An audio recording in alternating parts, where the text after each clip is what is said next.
It's one thing to coach great players. It's another to challenge them to achieve greatness. John Buchanan coached the Australian cricket team during its most dominant era, including names like Shane Warne, Steve Waugh, Ricky Ponting, and Adam Gilchrist.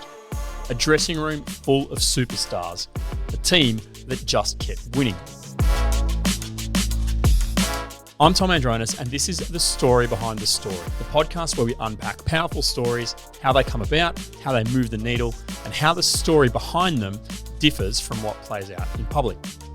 What stood out to me in this conversation was how John approached that elite, high-performance, enormously successful environment.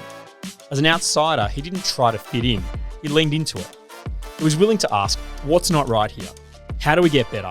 How do we change the game? Even when that meant taking strong personalities outside their comfort zone. And interestingly, when he reflects on what made that era so great, he doesn't point to the superstars. He points to Andrew Symonds. Enigmatic and enormously popular, but by no means the biggest name in the room. Because success in that team wasn't just about talent. It was about the glue that held the group together. This is the story behind the story of the greatest era of Australian cricket.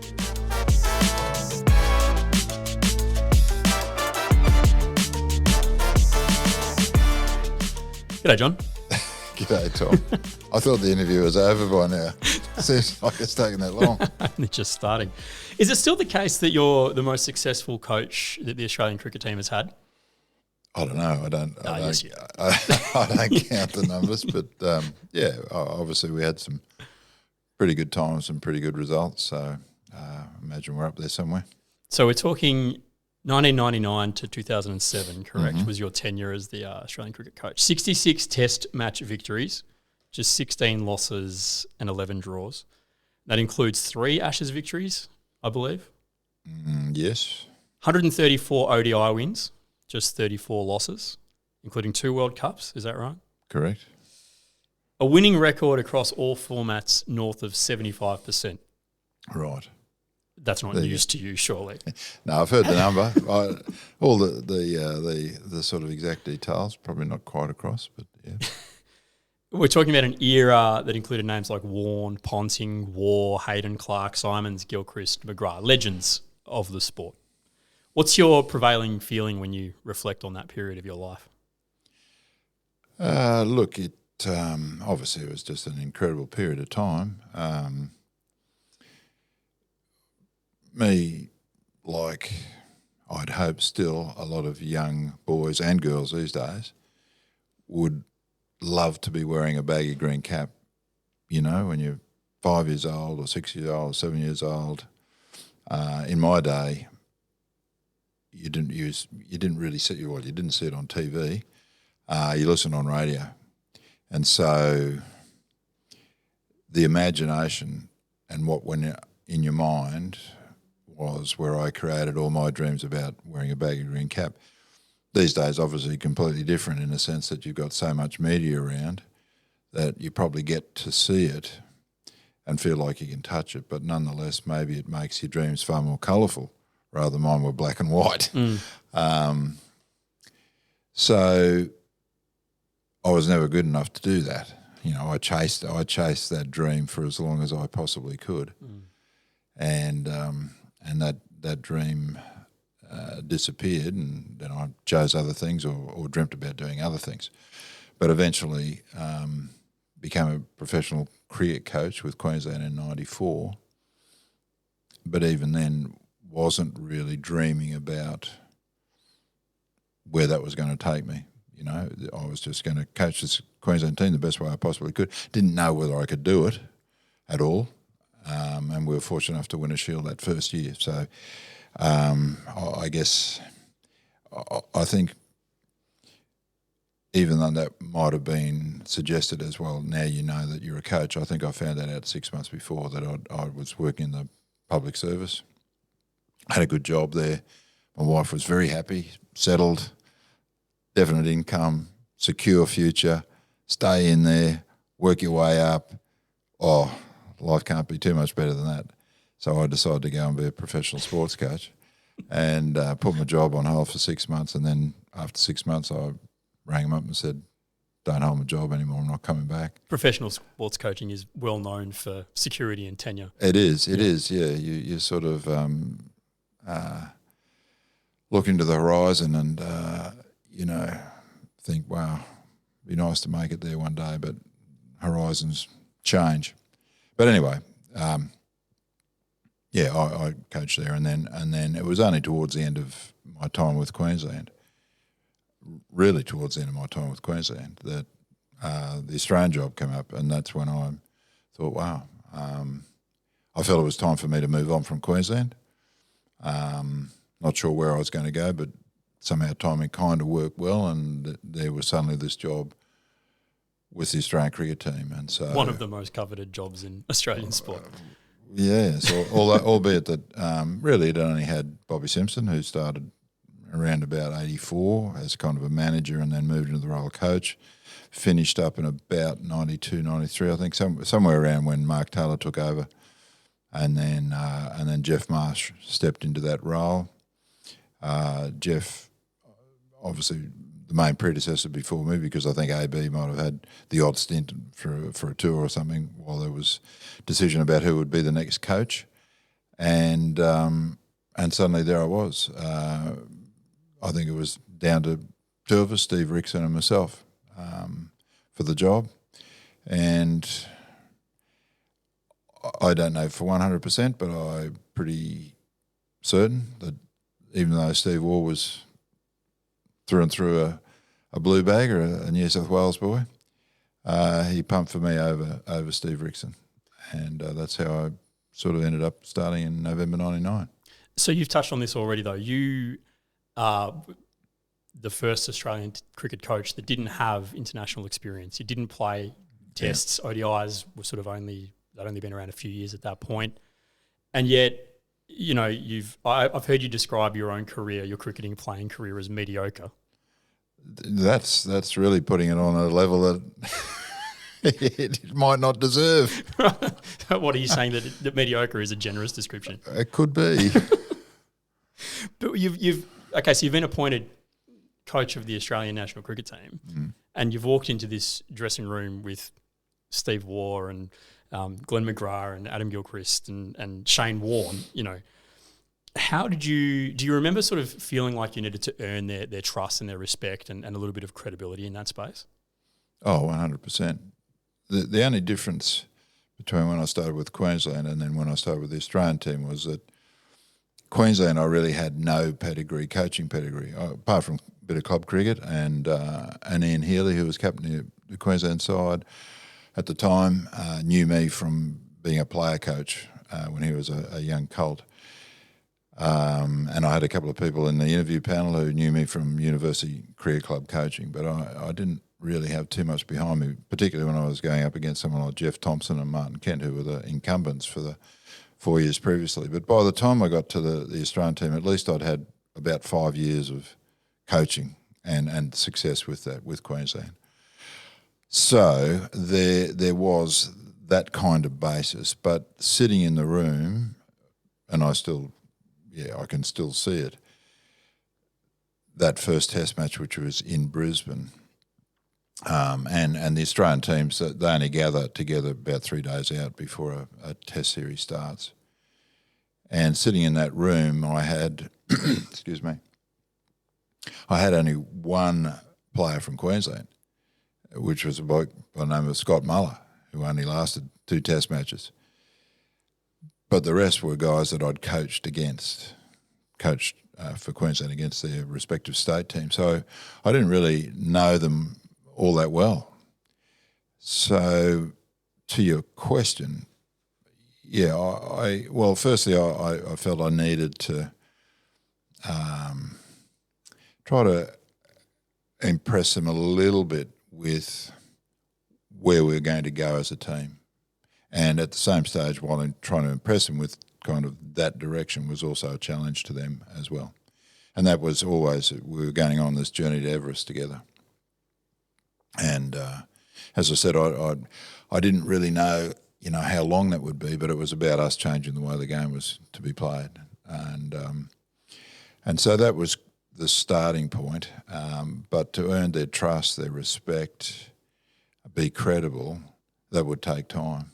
And I knew that would take time, but at the same stage, I also wanted to take some time to try to understand how this team operated, how this group of people operated.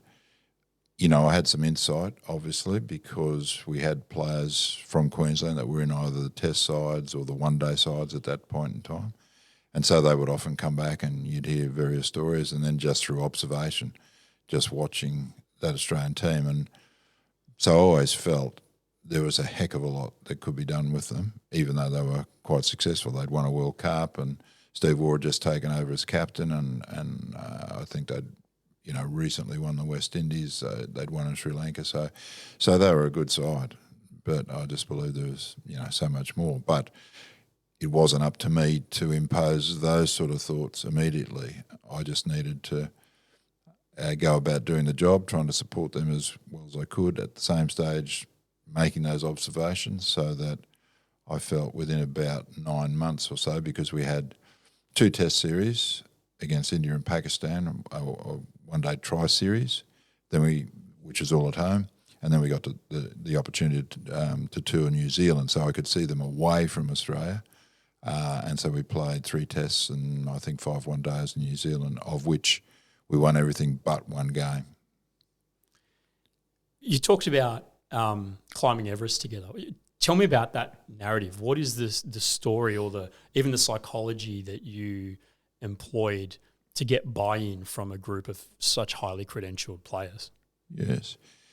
Well, what does Everest conjure up in everybody's mind? And so that was symbolic about this notion of changing the game. So the idea is I wanted us to be at the top of the mountain. And I not only wanted to be at the top of the mountain, but I wanted to stay at the top of the mountain. So that was about, well, what was I bringing? I was bringing, certain values, hard work, knowledge. I thought, values of family and integrity. And that, in a sense, is what I was expecting in return. That they were the sort of things that would be part of our fabric. But nonetheless, we also needed to develop our technical skills, physical, mental, tactical, technical skills, to the point where we were doing things that other teams couldn't do. Now, to some degree they were, but they weren't doing that consistently. We had players who could do that far better than other players in the team, like McGrath or like Warne, who were greats of the game, and then we had the War Boys in there as well, who were pretty special players. But nonetheless, my view was, as I said, that we could be doing so much better. So the challenge to them was, well, how do we do this? What is it that we need to do? What is it individually we need to do? What are the systems, processes that we need to put in place? And so for me to begin to do that, as I said, I needed to be clear that my observations, either from a distance or by way of input from other people, was accurate. And so once I had that sort of certainty, then my job was to begin to put those in play. But was buy-in a challenge, or were they willing to come along for the ride? No, buy-in was always a challenge, no matter whether it was when I started or even when I finished, because it is about trying to be better all the time. Therefore, in a sense, you're trying to make your players not necessarily uncomfortable, but not comfortable in what they're doing. So we might get really good results, but I knew we could do better. And so it was then trying to, either individually or collectively, challenge those results. So they were always, in a sense, a bit on edge, and certainly would resist, because nobody likes it to be there. As an athlete like yourself, fantastic baseballs. Thank you so much for the compliment. I was trying to find a word to go with baseball, but anyway. There are no superlatives. Yeah, None. None, that's right. There's no words that can describe you. No one likes to sort of sit on the edge, because you want to go out and just play. And that's obviously, like Warnie would constantly probably say that back to me, mate. You're making the game so complicated. Just let us go and play, which is very true. Because really athletic performance is about just going out in the field and believing in your own preparation, believing in your own skill, then backing all that in the heat of competition. And whether things are going well or not, you still back yourself to make good choices and changes to keep yourself in the competition, keep yourself, ahead of whatever the game is. So if you then got all these other complications in your mind, very, very hard to do that. So my job was to try to it's about trying to run almost two things in parallel. One is to ensure that the players feel that they just go and play. But the other is, well, if all we do is just keep doing what we've been doing, we're not going to change the game. We're not going to be ahead of the pack. We're just not going to be able to chase that Everest. So therefore, the other side to that is I've got to find a way to keep challenging them to change, be better in whatever way, shape or form that could be, whether that's, as I said, technical, whether that's as a team, whether that's as a person, all those sorts of things running in parallel. But come game time, try to have it as uncomplicated as possible. Which must be an incredible balancing act. It sounds to me like you're describing your position almost as like an intentional antagonizer. Like you guys are doing well, but, is that the kind of the position that you assume? Yeah, well, it is. I think when I look at, say, leaders or leadership these days, I think one of the key roles of leaders is to ensure that you have conflict in your team, in your organisation. And firstly, you do that by the type of people that you select into your team. So if all you want to do is select people that are either like you or never going to challenge you as a leader, then I think it becomes quite bland and banal. And yes, you might achieve some certain things, but you're not going to be able to, I don't think, extend the people in the room. So you definitely need conflict in that dressing room or in your business. Now, the next part of that is, well, what are you going to get out of conflict? And hopefully what you're trying to get out of conflict is questioning of practices and techniques and thoughts and ideas that some will work and some won't work. And so when you talk about trying to keep people with you, then there will be conflict at times as a leader that you realise, well, I've got to let that one go, for now or forever. And other conflict, that you're on the right track and we can keep pursuing this and we'll get some outcome from this and that we'll actually all agree might be the way to go. When I say all, probably it's around 80%, 80% and above. And so, yes, if it's not happening, then one of the roles of the leader is to create the conflict. You've got to find ways and means to create that. Hopefully you keep it under control. And again, in that sense of when we all leave the room, the conflict needs to have been solved. Because if we all leave the room with the conflict unsolved, then potentially that becomes quite corrosive within a group. So it's important that, yes, I think conflict brings in differences, brings really good debate, discussion, work at the things that are worth then pursuing, make sure that that's resolved, and then off you go. And so it helps everybody to be a little bit more accountable then to that decision or those decisions. Yeah. So how was your coaching style different from the people that came before you? We've already kind of established that your experience was very different from the people that came before you. How was your approach to the job different? Look, I don't know, and I never really tried to explore that too much. Before I came into the Queensland job, Jeff Thompson and so on, most of the people that preceded me, as you were saying before, had long cricket pedigrees. And I think that's always, an advantage. It's like any job. A lot of people feel comfortable in their leader having been there and done that, when that person speaks, well, they're speaking from, a place of knowledge and experience of what that role or that situation might be. The difference for me was, having not been there, my role was then to harness who has been there. And that's how I've always felt, that irrespective of whether you've been there and a so-called seen to be an expert test player or one-day player or IT specialist or investment specialist, there's still so much more knowledge than you have in the room.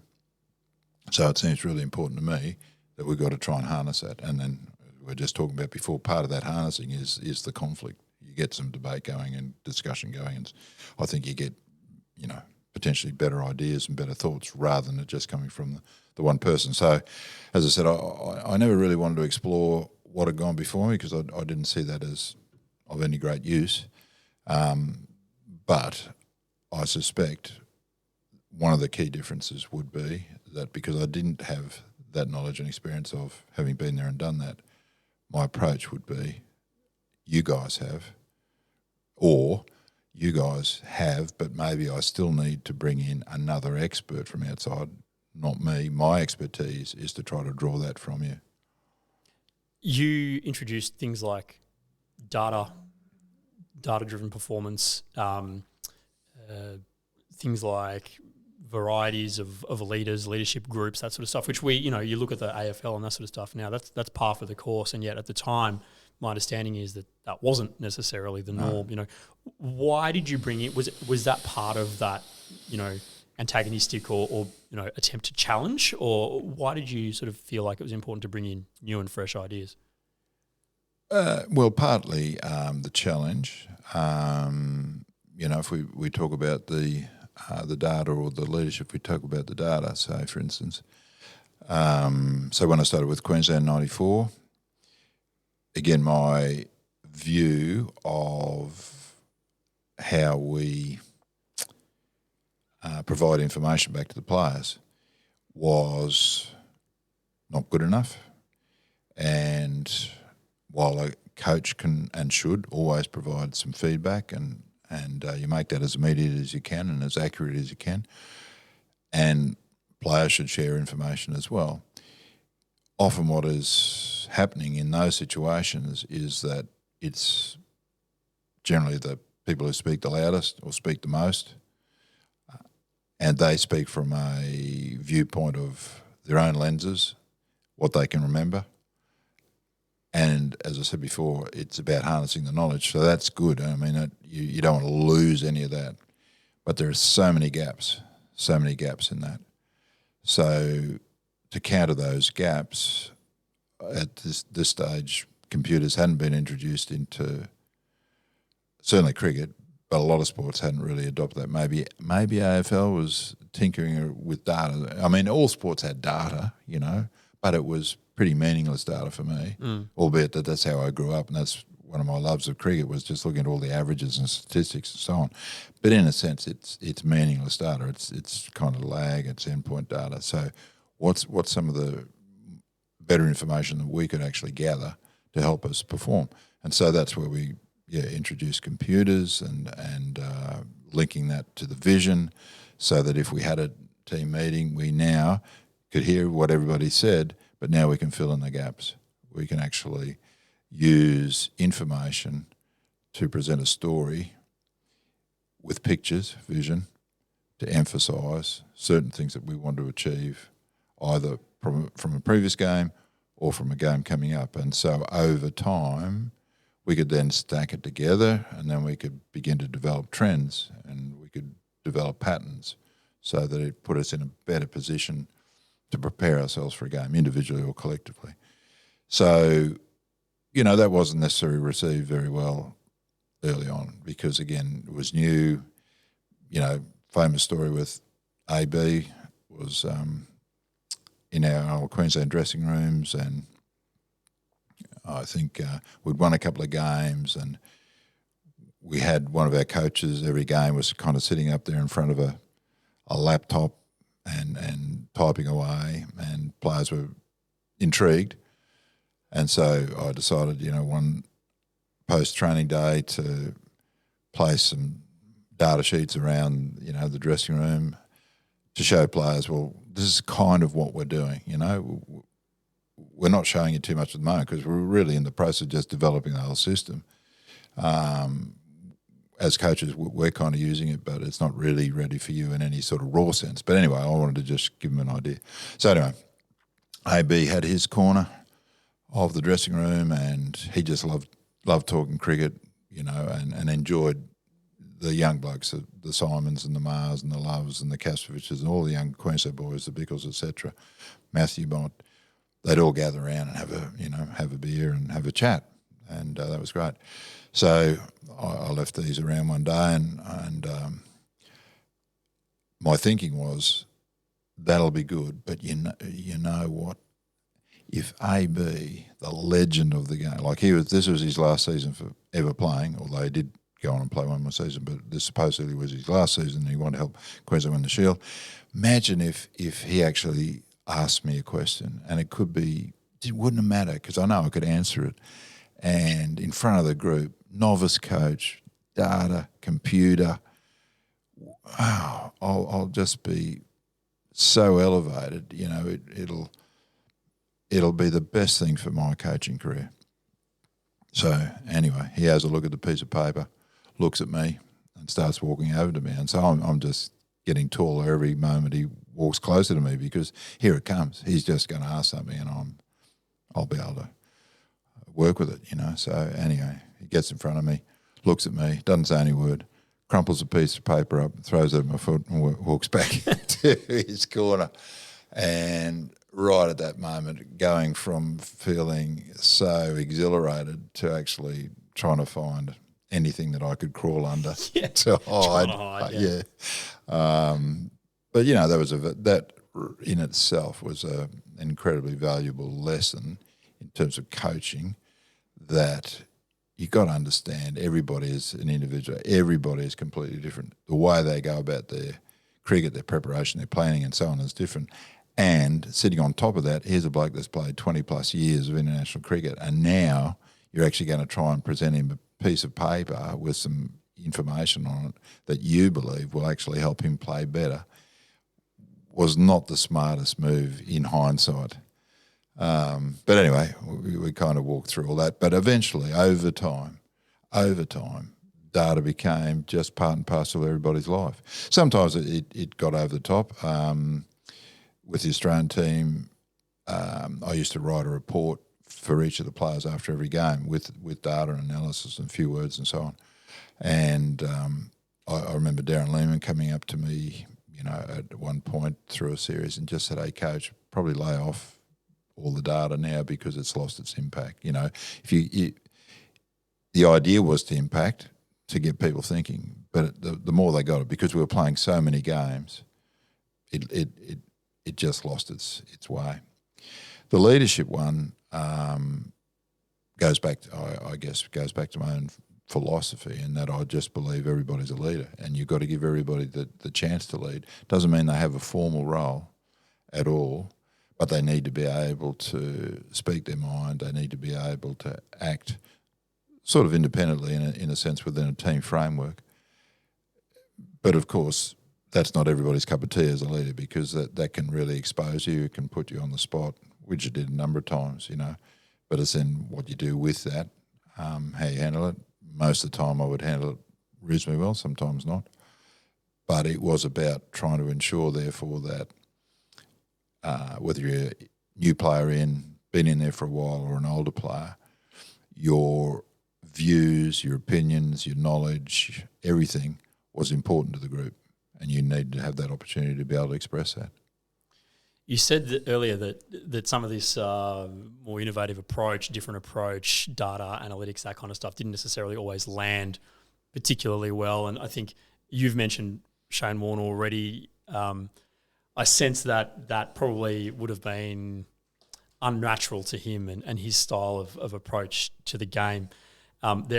He famously said some quite non-complimentary things about you over the journey. I've seen quotes like "goose with no idea about cricket." I've seen "living in Pixieland." obviously very critical of your use of data and presumably other parts of your approach as well. How did you manage that when that didn't land with someone like Shane Warne? Well, to give you maybe an example of why he would say those things, apart from we've just talked about data and going back to my first time with the Australian team and that tour to New Zealand, where I was trying to observe all of them.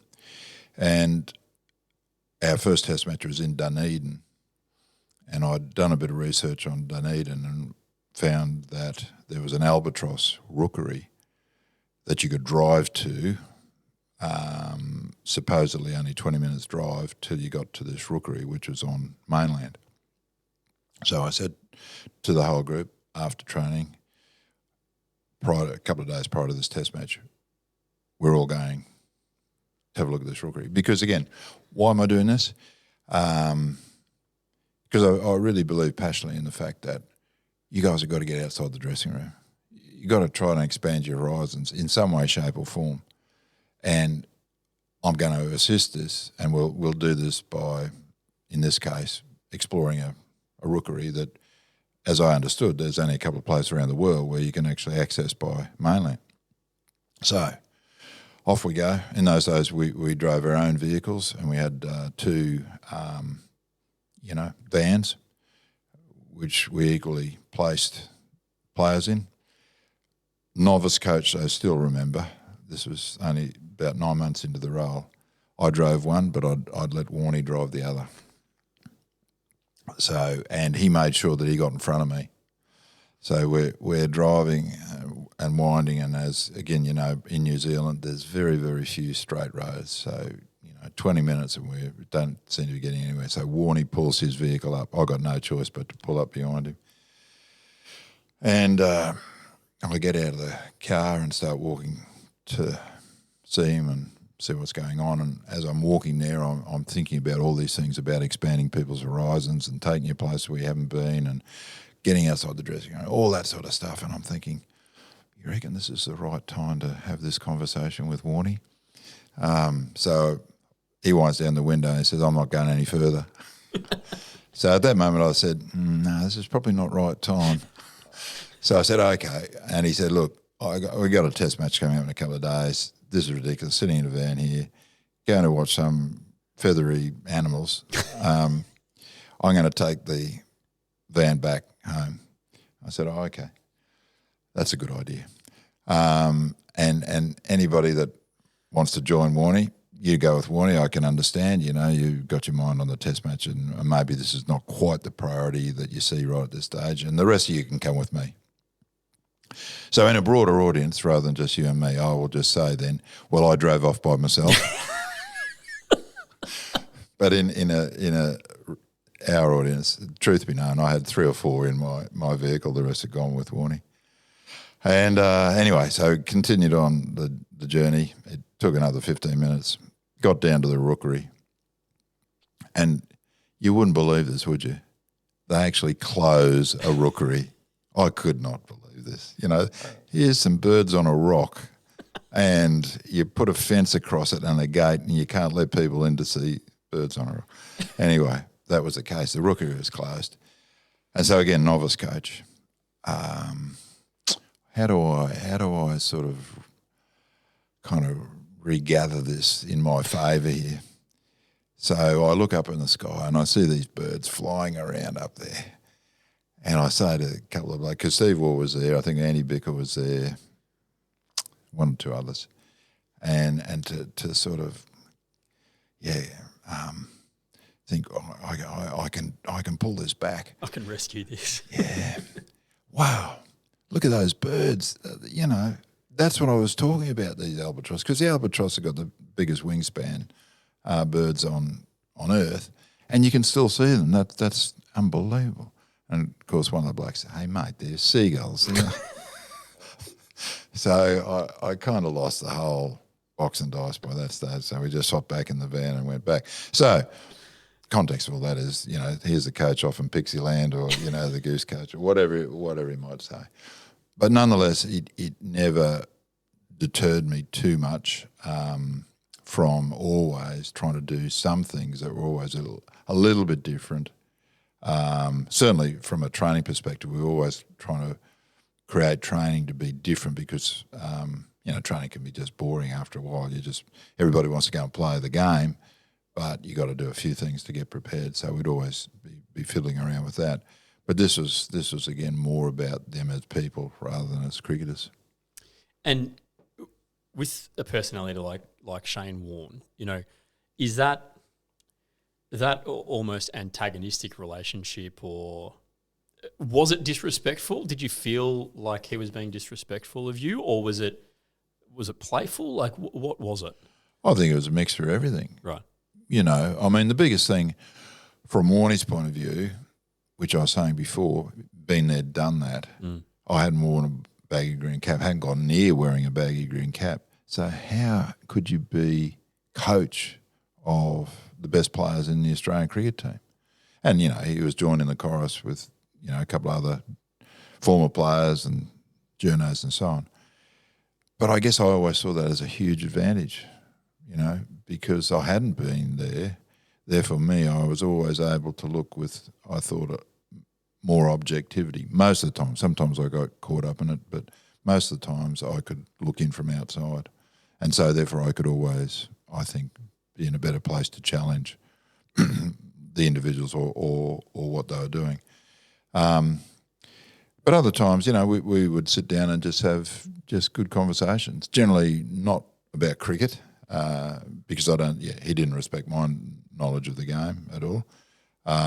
So it might be more about family, and it was never about albatross, but or the like. But there were times where you would do that. We'd often, when we come down for the Boxing Day test, he'd always host everybody over, and he was a convivial host for all of us, and happy to see my family and welcome them into his house and show us around. So there were those times as well. And then I think, I think I certainly always had unbelievable respect for what he could do on the field because he was great at the game. And he'd talk you through some of those things, what he was doing out there, how he was thinking, and then he could go and do it. You could appreciate that. I think maybe he respected me for being honest with him, So basically, one of our tours in India, and at one point he hadn't prepared well, and I had to kind of tell him directly and indirectly that he was carrying too much weight, which he didn't respond to very well at the time. But he was. And subsequent to that, he got back into training and dropped a lot of weight and was in a better shape for a lot of games that he was playing. So I think, it was all of those things, all at different times. But in the end, I think the most important thing that I worked out with Warnie, the first 18 months was probably difficult with him because we only had, as I said before, Warne, McGrath, the two war boys, and Slater, who was there but soon wasn't, after maybe a couple of seasons. But was that he had incredible influence over everybody because of who he was. Gradually, though, we established a real core of players that were there for a long period of time, which was like the Langers and the Haydens and the Pontings, the Gilchrists, the Gillespies, etc. And eventually someone like an Andrew Simons, who, in my view, was how that team really began to sustain performance over a period of time, because it was that leadership culture. It was everybody leading. And so someone like Warne could no longer influence the group or the individuals within the group albeit that he would try as new young players came in, particularly that had blonde hair, Shane Watson or a Michael Clark or a Brett Lee. He would kind of seemingly just always gravitate towards them and certainly try to assist them in terms of, what Test cricket was going to be like, what was it like out in the field, how you do all those sorts of things. But being able to sort of draw them away from the group, if he was doing that consciously or unconsciously, we had this other stronger group around that were managing players like a Warne who might veer off track. And that makes a leader's job, a coach's job, so much easier when you can establish that sort of leadership culture. So the first couple of years of your tenure, you won a bunch of games. I think it was it 15 or 16 on the trot there for a while. Yep. And then Kolkata, 2001. Yep. I'm not a big enough cricket devotee to remember that test match, but I'm sure that you do. Yep. Australia makes 145 and forces the follow-on and then loses by 171 runs. Take us into the dressing room after that match. What do you go in there and do you talk? Does someone else talk? What do you say to try and realign that group after a loss like that? Yeah, well, that one was, yes, at the end of 16 test matches in a row, and it was almost the unlosable test. This was Steve Waugh's last tour of India, so it was he termed it the last frontier because Australia hadn't won there in 30-plus years. And we'd won the first test match reasonably convincingly, albeit that it probably masked a few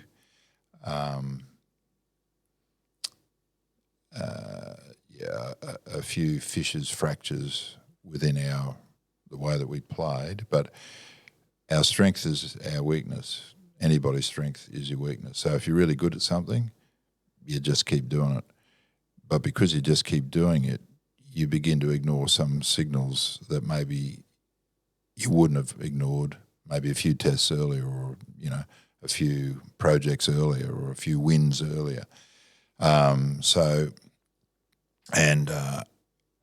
What I'd done after the first test, because Matthew Hayden and Adam Gilchrist had scored hundreds, was to try to capture what I thought we should have done before we left. I wanted to run a 3-day camp before we left for India. We were in Melbourne. We just finished our one-day series here. The outdoor wickets were quite worn, and I thought, well, why don't we now kind of mimic maybe what Indian conditions might be like, but also bring in players who'd been there. So I wanted Dean Jones to come in. I wanted Alan Border to come in. I might have even had Greg Matthews on the list. I can't remember, but I wanted to bring them in, and then let's talk about how you play spin, how you bowl on these wickets. But the team had said, we need a break and we know how to play in India anyway. I hadn't been there, and so I guess part of it would have been of benefit to me. But anyway, so we win the first test. And so with these two blokes scoring hundreds, I decided, right, well, let's catch that up by spending a bit of a briefing on, well, how'd you go about doing that, Haydos? How'd you go about doing that, Gilly? And for Haydos, it was great because that's the type of person he is. He doesn't mind the detail, doesn't mind the structure. And it was about how he played, right? How he played. Gilly went through his, and it was the worst thing ever for him because Gilly's unstructured, just reacts. He never scored another run on tour after that. Or he might have scored one. He had about 4 innings, I think. It might have scored Norton 1 and Norton 0. I can't remember. So come the end of that test match, we made 440. They make 170. We lead by 270. And the players come off. You got about 10 minutes before you decide whether or not you're going to enforce a follow-on or you're not. And I always look back on that and think that was probably one of my worst coaching moments because, as I mentioned before, I think one of the roles of any leader is not to get caught up in the emotion of a situation, whether you're on a sporting field or you're in the business room or in the boardroom. And what happened to me was that I got caught up in the emotion of this. My job when they came off in that 10 minutes was simply to ask them, what other options have we got? That's it. So you either enforce a follow-on or we bat. They're the only two options, right? I think even if I'd asked that question and I was being objective, I still think the answer would have been we enforce a follow-on. Simply because we had a good lead, we hadn't been out in the field very long, and again, remember, our strength was our weakness. We're there to dominate, play aggressive cricket, take the game on. So anyway, but I didn't ask that question. Everybody rolls out, and then the incredible partnership, Laxman and Dravid. And in fact, in that second innings, we had Tendulkar out, we had Ganguly out, we had a third. We had three for about 130. So we're in a reasonably good position. And then these two blokes score runs, and that was because Dravid had struggled the first Test match, had struggled in the first innings, so he got dropped down the order. Laxman had scored some runs in the first Test and top scored in the first innings of this game, so he got pushed up the order. And so these two came together, and gradually they just kept piling on runs. And at one stage, one of the breaks, Steve Waugh came into me and said, "Oh, listen, you need to speak to Warne. He's delirious out there," which he might have been as well, because he was certainly underprepared for that series and carrying a lot of weight. And it was hot, and he was giving it his all, but he was just out of it. His bowling accuracy, probably his thinking, because according to Stephen, he said, "Oh, Warne just wants me to put 4 or 5 blokes out on the leg side and he'll bowl sort of chest high full tosses at them," because he wouldn't have been no ball in those days. And then he reckons they'll miscue one of those and we'll be on a roll. Could have been a good tactic, unusual tactic, which is one of the keys to Warne, that he was always looking at the game quite differently and being able to exploit that. But anyway, lose that game. And so the players come off from that, so that makes it 1-1 the series. And there was nothing to say. I mean, everybody was just exhausted. And also, we had the opportunity to draw the game. I think we were, 3 for 160 with the last session to go. But we didn't know how to do it. That wasn't how we went about playing the game. And Matthew Hayden made runs, but everybody else really just struggled to work out, well, how do you save a game? And, of course, that's when the Indian spinners just took control and we lost that game, which took us into the third game. And by that stage, I'd had that discussion with Warne about weight and so on, both in the press and with him. And so he didn't talk to me for that Test match. But one of the things about Warne, apart from his skill, and I think it's part and parcel of, and hopefully it's still very much part and parcel of the Australian teams these days, or who gets selected, his passion for playing for Australia was unbelievable. So he was still wounded. He was still obviously overweight, but he was carrying still the physical effects from the last game. But throughout that match, which we almost won, he was the one person that just kept urging everybody on, certainly in the dressing room when we were there, before we'd go out in the field, or at the start of play. Others would, but he was quite passionate and vocal about it, So coming back to, what does the coach say? I think, again, like all these things, you're trying to read the room. You're trying to read what your role should be in the room at the time. Most of the time, I guess my standard approach would be, just before they're going out, let's just try and sum up what it is that we're going to do to start well in whatever the session is, whether batting or bowling.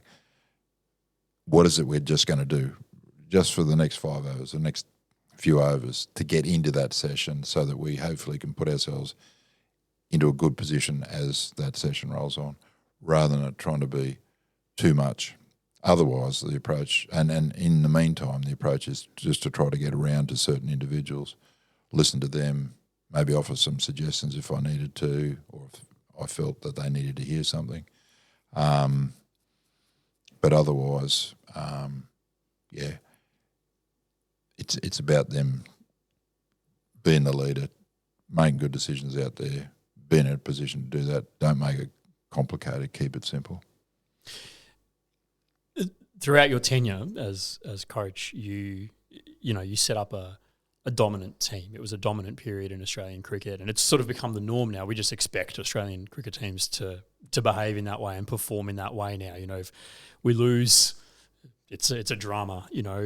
We expect that level of excellence now. You won Test series throughout the following few years.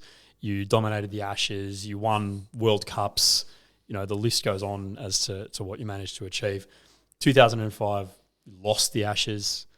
2006-07 redemption, win the Ashes back. I'm sure that there were plenty of crazy things that go on after Ashes series wins in particular. What do you do with a group of such elite performers after the high of an Ashes series victory? Do you go in there and rev them up? And there's images emblazoned in my memory of Shane Warne, spraying champagne bottles off balconies in cricket grounds and that kind of stuff. Do you go in there and be part of that, or do you just sit back and let the boys kind of be boys? Well, firstly, you've got to allow people to celebrate success. Whether it's a test match win, a series win, maybe an individual performance, maybe it's breaking a record, but it's important to celebrate success because you want people to get off that. You want them to enjoy it, but if we can celebrate it, then it somewhat puts it aside then so we can move on. So you mentioned, 2005, obviously we didn't win that series, and that was an incredible series, and the whole range of things that went on there that contributed to us losing and contributed to England winning. But at the end of that series, which finished at the Oval in about August probably, I remember standing out on the ground. I brought the assistant coach out, who was Jamie Sidness at that stage. I brought him out on the ground and said, let's just stand here for a moment. So England were going off, they were just incredible celebrations. And I said, just take this in, listen to this, because this is how we're going to win the Ashes back, right? Our planning starts now, our preparation starts now. And you kind of, in inverted commas, you need to feel this because we don't want to feel this again.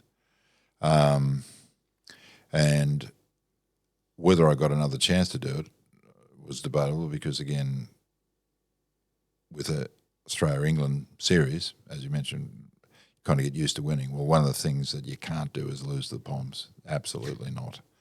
And I found that out very quick smart there because the board said, you got to come down to cricket headquarters and just tell us why you should be retained as coach.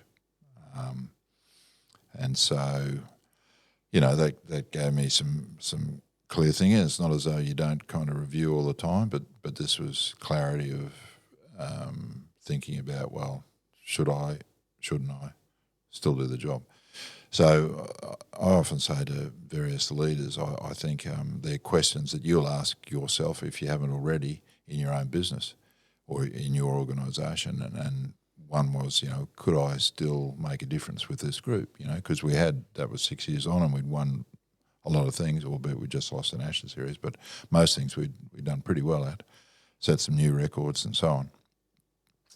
So could I really still make a difference so that we could achieve new things, Then the next question to myself was, did I want to?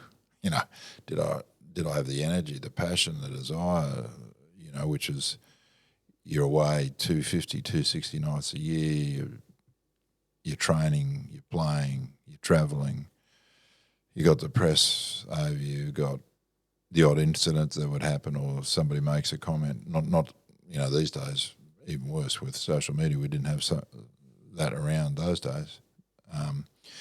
But could I still get up every morning and really want to have a crack at this.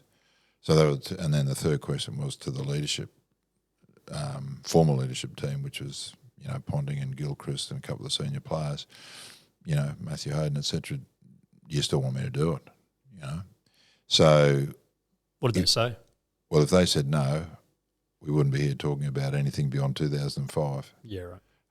But they said yes, and I'd already said I could make a difference, and I wanted to have another crack. But I only had in my mind 20 months, or about a 20-month plan, and that's what I then presented to the board, and that was taking us to the end of the World Cup 2007. And at that stage, I knew one of the first two questions to myself would be a no.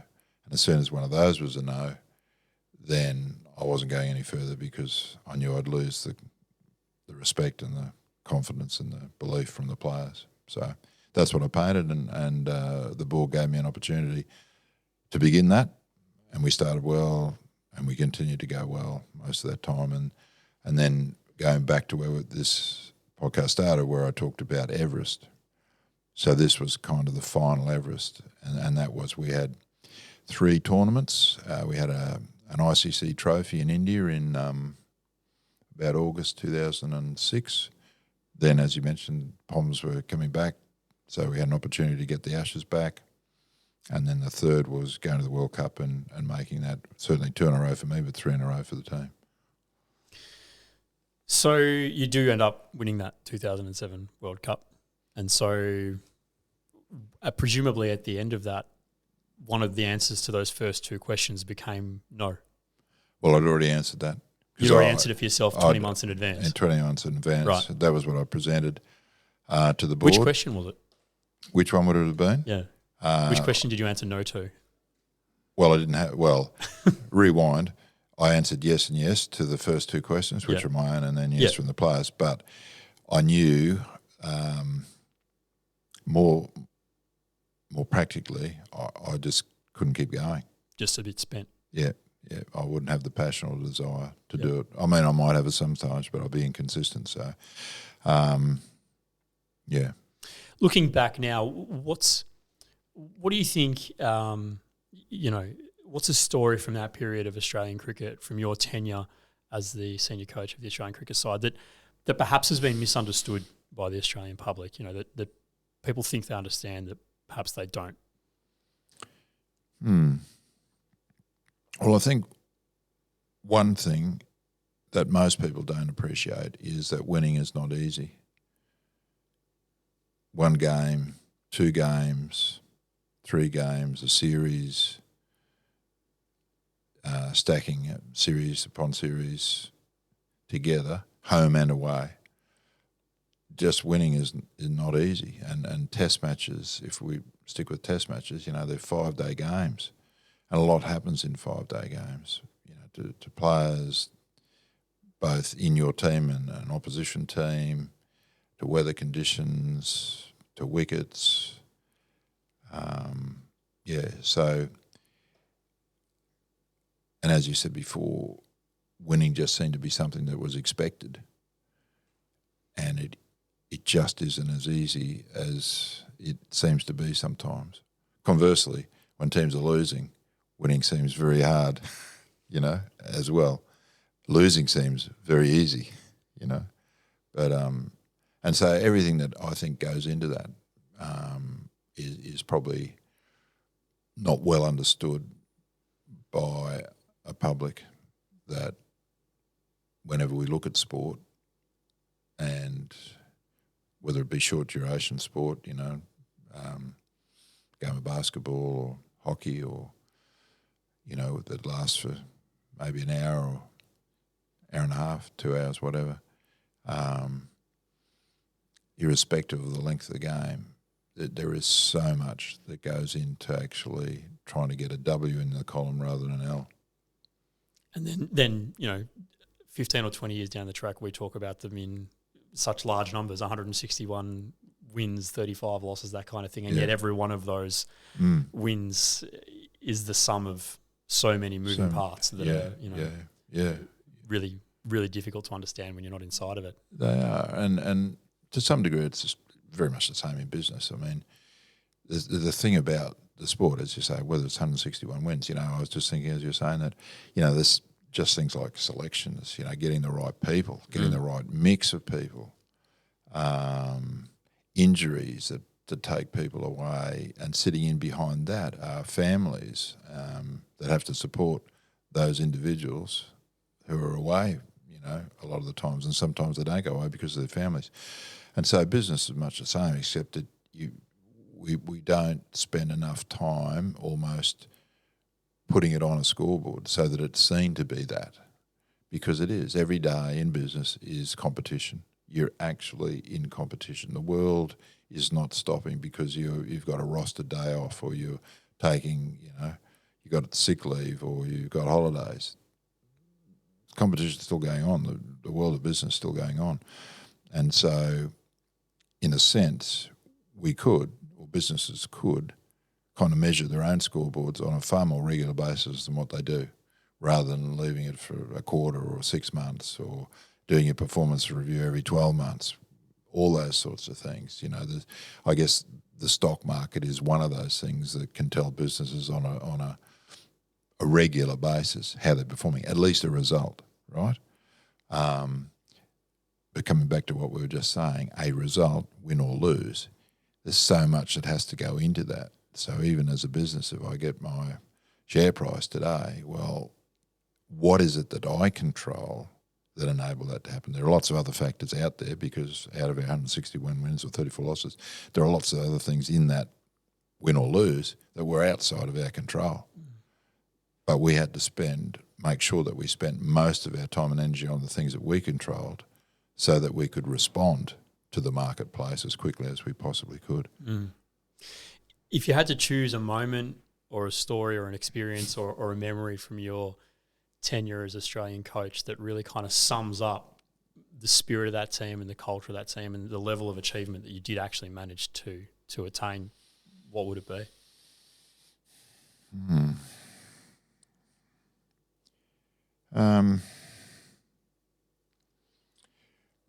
I guess there's a number of things that kind of flash before your mind in that regard, but there's one in a sense that does that, and that was Andrew Simons making his 100 in Melbourne with Matthew Hayden.